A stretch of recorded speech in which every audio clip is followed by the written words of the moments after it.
13 proven A/B tests you should try on your site.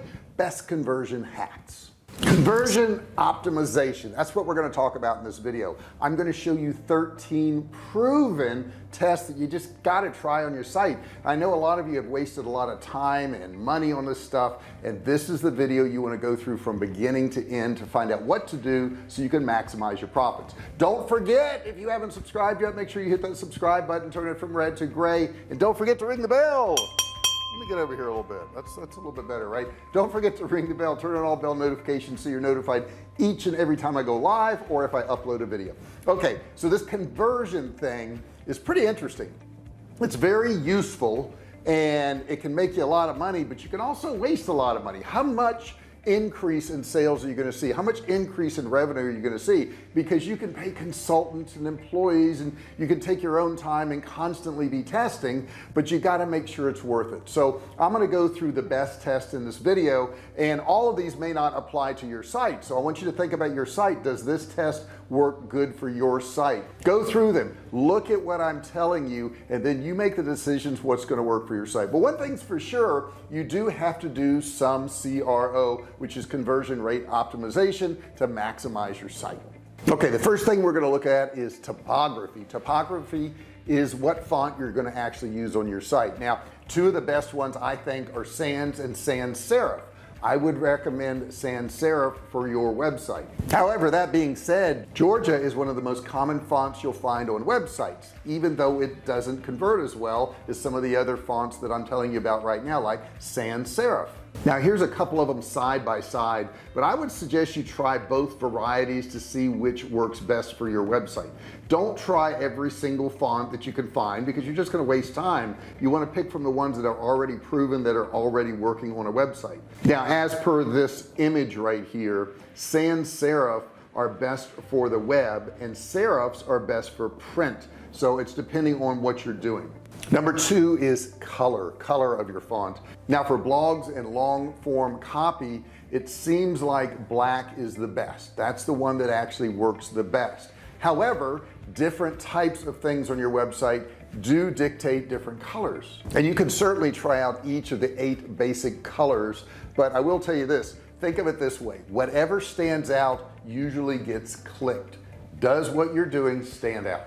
Now the next thing I want to talk to you about is font size. Size does matter on the web. Now a lot of people are leaning towards a much larger and larger font because more people are on their mobile devices. However, that's not always the case. As a matter of fact, Tahoma tends to be the most legible at 10 point.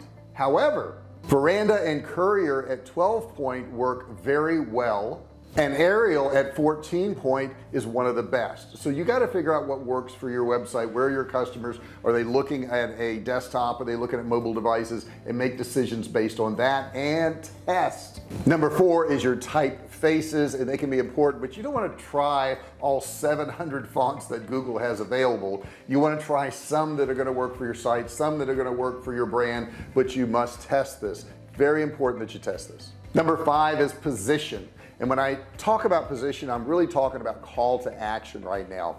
Now, too often designers will use rule of thumbs, and one rule of thumb is always have your call to action above the fold. And the reason is that 85% of all viewers on websites don't scroll. So if they don't scroll, they're not going to see your call to action. However, your website could be different. Maybe on your website it's highly informational, maybe there's a bunch of steps and they scroll a whole lot more. Matter of fact, we did one landing page and we put our call to action below the fold and it increased our sales 304%.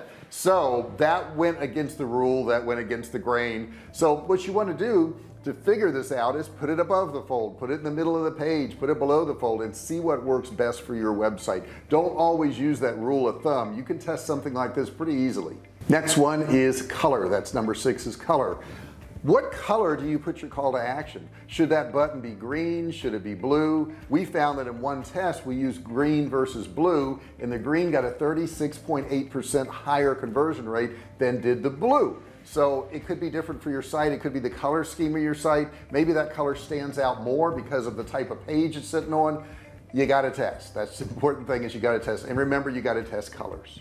Now if you take a look at what's on the screen here, contrasting color that is distinct and stands out from the other elements on the page seems to work best. Experiment to see what color works for your CTA. Don't rely on other people's tests to pick a color. It just depends on your website. Number 7 is text. What is said on your pages.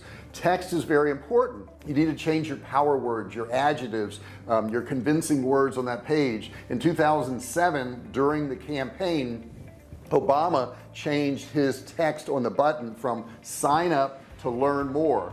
It raised an additional $60 million in donations. That's $60 million. That's a lot from changing 2 words. Number 8, think about the offer. Is it a freemium offer? Okay, in other words, you get access to whatever it is for a certain period of time, but you don't get access to everything. Or is it a free trial? Are you going to give a free trial for a certain period of time? And lastly, maybe you're going to do a money-back guarantee and just sell it to them up front. Which one is going to work best for you? You've got to try each one of these out and see which one your audience reacts to the best. I know on one of our programs we had a 268% increase by offering a free trial and then bumping them up to actually buying that particular course. And the reason was they could get into the course and they could get involved in the course. They could see that they liked it and they wanted more. Whereas if we just sold it up front, they weren't sure if they liked it or not, and there was that risk of putting money out there, even though we had a money-back guarantee. So our conversion rates were 268% higher when we did the free trial. Number 9 is the free trial length. How long is it going to be? Is it going to be 7 days? Is it going to be 14 days? Is it going to be 21 days? We found on one of our programs that we went from 14 to 7 days, and that urgency of them having to use it made them jump in there sooner and actually get involved in that course. And that increased our sales by 197%. And number 10 is the pricing of each plan. What are you going to use? Now, we had one course that sold for $997, and we switched that to $197 a month for 4 months. And then we did another test that was $97 a month forever. And it was really surprising, but it changed our sales by 428% when we did the $97 a month forever, which was interesting because most people stayed more than 12 months, which was more money than if they had just paid $997 up front or 4 months at $197. So you never know what's going to click with your audience. You got to try, you got to test. Number 11, long form or short form. How much text are you going to put on the page? You can argue this one till the cows come home, but bottom line is you've got to test it. You never know.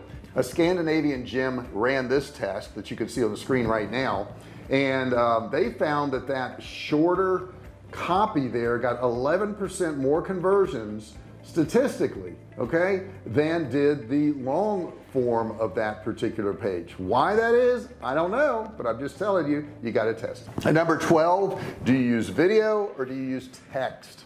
I don't know. I've tried this in many different pages and I've got different results. And here's something you want to also kind of absorb. Just because it works on one of your products doesn't mean it's going to work on the other. So, you know, just because a video works really well with some of our canned meats on my survival food company, it doesn't mean a video is going to work just as well for one of my courses on email marketing. So you've got to test different things. Is it going to be text or is it going to be video? Send them to the 2 pages and find out which one works better. Now check out this page here. This is for 6-pack ab exercises, and this video landing page you're looking at right here, okay, there's not much to it. This is all they saw when they got to the page. Got a 46.15% increase in conversions by using a page that just had that on the screen and they had to click to play it. And the last one, number 13, this is really pretty interesting. You've got to test where they're coming from. This is an interesting thing. When you have a ad, let's say you have an ad you're running and it says click here to get more information or click here to learn more or to buy or whatever, find out what your conversion rate is when you send them to a particular page, and then send them to the same page via email. Send them an email and find out which one of those converts better depending on where they came from, because that may have a lot to do with it. Maybe running an ad they don't feel is confident. Maybe, you know, they're going to have a lower conversion rate on your ad than they're going to have in your email because they're already on your email list, and maybe they already know you. I don't know. And that's the thing. You're going to try to go out there and ask people. You're going to say, which one works better? Which one should I do? Which one's more important? Which one's going to make me more money? Nobody knows and even if you do know for one product and for one circumstance and one instance, it doesn't mean it's going to apply to the next one. So you've got to try this stuff out, but the important thing to know is the 13 different tests I've just given you to try each one of those, because if you don't know where to get started, you don't know what to test, right? So now you have the 13 best proven tests for AB that you can do on your site. These are great conversion hacks, and I think if you apply them, you're going to get really good results. Now if you have any questions, feel free to put it in the comment section below. I do have a free course down there you can grab. It's a $97 course, absolutely free. All you do is click and learn. Thank you so much for watching this video. Please give me a thumbs up if you would. There's a thumbs up button right there. If you hit that thumbs up button, I'll show you a really cute little video of a duck. Check that out. Right now, hit that thumbs up. I gave you the video. I already gave it to you. You've got to hit the thumbs up now, and don't forget to subscribe and ring the bell. Turn on all bell notifications so you're notified each and every time I go live or if I upload a video. I'll see you in the next video. Hey, thanks for watching my video. Don't forget to subscribe to my channel and click that little bell right there so you can be notified every time I do a new video. Also, click on one of those videos there. Keep watching on my channel.